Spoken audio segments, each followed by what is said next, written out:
Hey, Igniting Faith family, thank you for joining us. And feel free as I start the session out to drop your comments in below and we'll get those addressed either today. If you do the replay, we'll get those addressed in another video. But I had a great question from a mother who is also an entrepreneur. And she said that she was really struggling with her time management and she really wanted a better grasp for how to take control over her time management, because she knows that there's an order in which that God desires us to live and steward, putting our faith first, our health, managing our relationships. In this case, this individual is married, our children, and last but not least, our businesses, right? So it's like, how do I fulfill this calling of building this business that God has put on my life, but still make sure that I'm doing all of these other things that I know that are supposed to come first? How do I make it all work, right? And the first thing I just really want to share with this individual is, guys, we really have to start stepping into this new covenant of grace and giving ourselves grace. Like, it's not perfect, right? I mean, as I sit here right now in this moment, I literally waited all day to turn the cartoons on and say, hey, please watch this for 15 minutes while I come down and I do a live video, right?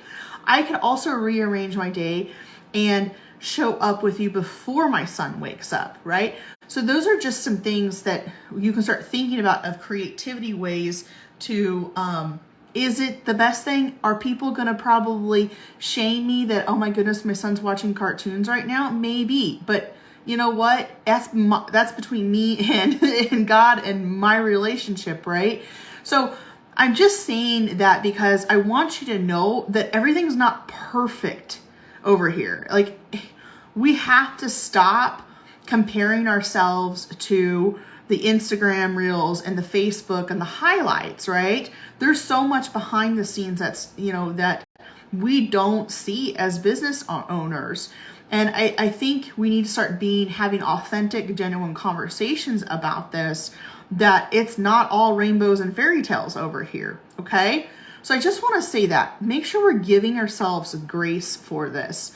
But the biggest thing that is going to help you really take control over your time is reframing our perspective on time. So much we have grown up in a society, in a culture that has fed us with dialogue that says, I don't know, there's only so many hours in the day, and you can make more money, but you can't get more time back. And essentially the dialogue has been that time is a limiting factor to fulfilling our calling. Like, that's the bottom line that the secular world has really indoctrinating us in. And we have to understand that we have to change that dialogue. We have to reframe that dialogue, and we have to go back to, what is the heart of our Father regarding time.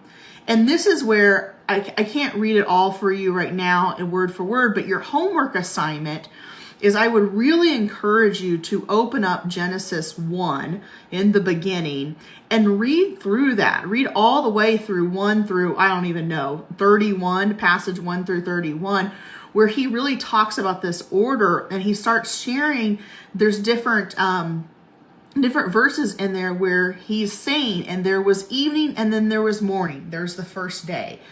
And he goes on and he talks about separating water under the vault from the water above it. And it was so. God called the vault sky, and there was evening and there was morning the second day. And he goes on and on and on, and really talking about this order. And he shares, and it was good.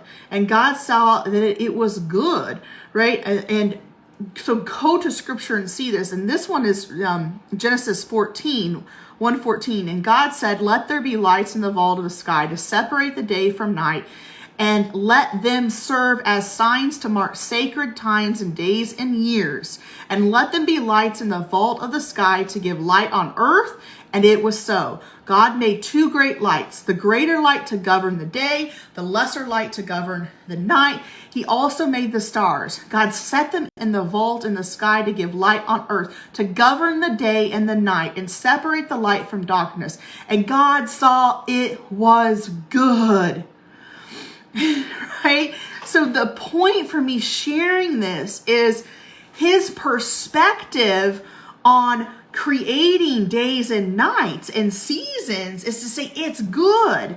And what is the purpose of day and night and seasons? It's time. It's to distinguish time between day and night, to distinguish the time between the seasons. And he's saying it is good. It is good. So we have to reframe our perspective regarding what this world, the secular world, has continued to try to tell us about time and go, oh no. Then he went on and he made Adam and Eve to govern, have dominion and authority over this. So I think what I'm really, the heart of what I'm trying to get at, like boiling this down, is getting into a position of understanding that you are a son or a daughter of an almighty king seated right next to him, and you have access to that by pursuing his heart. No, I'm not saying that it's happening instantly, right? This is a faith with works operation that we have to walk through, and we're not always going to get it right. It's not always going to look beautiful, but that's the beauty of the new covenant of grace, right? And there are wonderful resources, guys, out there. These are two of my favorites. Redeeming Your Time by Jordan Raynor, great resource to dive into. Then there is Bending Time by Dan McCollin, another wonderful resource that you can start walking this out. But here on Wednesday, March 1st, I'm going to be holding what I refer to as Amplify God's Voice. And it actually talks, it was something that he personally has showed me and that I've been walking out for several years, of how to start redeeming your time by living in obedience with him, putting our faith first, putting our health second, putting our marriages there, followed by our relationships with our children. And last but not least, our businesses. Our businesses are last. But what I have continually started to just love about this journey is that the more I continue to steward this, the more I continue to try to, keep walking this out, is that by me being obedient to his order and where I'm at in this season of my life, he redeems my time. He bends my time. And what do I mean by that? What does that actually look like in context? When I very first started my business, I knew messaging and marketing was a really important part of it because you have to get visible and share your message. Guys, I really struggled from a creativity perspective. I'm not a writer by nature at all. I really struggled to sit down and put out thoughtful content. And what I noticed is that by me being obedient to the season of life I'm in, putting my family, my faith in my family first, my business last, is that he is giving me the creativity to be fully present with my family and with my son. And he's bringing me lessons through everyday life that has then provided me with the content and the context to share with you so my audience understands. And I don't know why I keep going back to this particular one. I think that because there's a golden nugget in this particular one in this season too that he's wanting me to share. Over Christmas, we had our Christmas tree up. And I remember playing on the floor with my son with the choo-choo train that was going around the Christmas tree. And the train wasn't quite on the track. So we were always having to stop and start, stop and start, stop and start. And once we were just right, the alignment was just right on those tracks, there was this ease and flow and grace. But there's a whole message in that about alignment that he asked me to share with my audience. Guys, I was just being obedient to where I was at in that season, right? And I can continue to share stories about this and how he has really redeemed my time. Another way is I have found that he has given me more creativity by being obedient, getting in his word first and foremost, and being obedient to the season I'm in. He's given me the creativity to think outside of the box about, well, what do my offers look like in this season? Guys, I have a huge vision for myself, right? I mean, I could spend 30 minutes or more. That's an understatement. I could spend all day sharing with you about the vision and dreams that the Lord has put on my heart. But there's also a part of understanding that where am I at in this season? How does it look today in this season? And knowing that maybe things will start to, there will be a greater momentum, or offers will change or increase once my children are in full-time school, right? I mean, the point of me sharing this is that there's a wonder and creativeness that goes into pursuing the heart of the Lord, where he's going to start dropping revelation on you about, well, what does this look like in this season, your offers, so that you're honoring where you're at, honoring your family, honoring your children, which is we can't get that back. Our children are our legacy, right? So, I think you guys get the point, but it really is about continuing to pursue his heart and him showing you for your unique situation. Like, it is not in anybody's best interest to compare your season of life or how I'm structuring my business compared to you, and vice versa, right?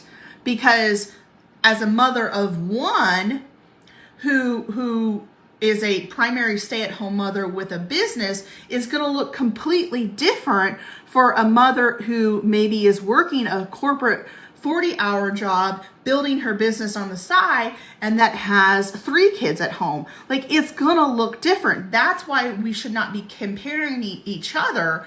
And, well, okay, she did this, and this is the way that they did it, and trying to be religious about it, right? It's not about dotting all of your I's and crossing all of your T's. That will only get you so far.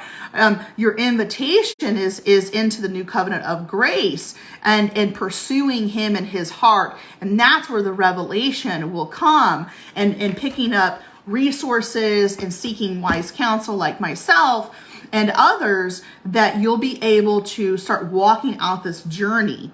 And it is a journey. It is a journey. It is a journey. There is no quick fixes over here. I do not promise anything like that. But what I have noticed is that the more I pursue the Father's heart, the greater I start to hear from him with greater clarity. I have greater revelation. And what I have noticed too is that when I look back at when I first started my business, things seem to move at a snail's pace. But as I continue on this journey and in alignment with the Lord, things are moving faster. There's more momentum.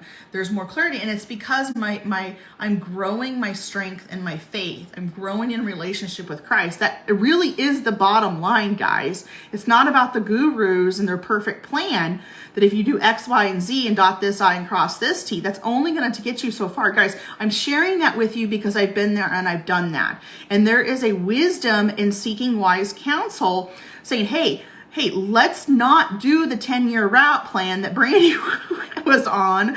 Let's be wise and listen to this and then take it to the Lord, right? Like, is what she's saying, does it resonate with me? Or, there's something a little off. Guys, I have mentors, coaches, all the things, and so much of it has been great wisdom, but I do know that there have been times I'm like, that just doesn't feel right for me. Well, that's that inner voice of the Lord saying, hey, I'm taking you on a different route. And then there's trust in that process. So that is what I would have to share with you today about redeeming your time, bending your time, and really starting to, it's going to start with you reframing your mindset and old beliefs about time. So a homework assignment outside of reading Genesis 1 would be, I want you to sit down and I want you to start talking on a piece of paper. What beliefs do you have about time? To start listing them out. And then I want you to ask yourself, is this serving me? Is this belief serving me? And then we need to reframe it, right? So that is a great exercise that I would really encourage you to engage in. All right, guys, I love you so much. Thank you so much for hanging out with me here in the Igniting Faith family. And as always, submit your questions and we will get those addressed for you in the coming weeks. So I'm looking forward to hearing from you guys. Bye.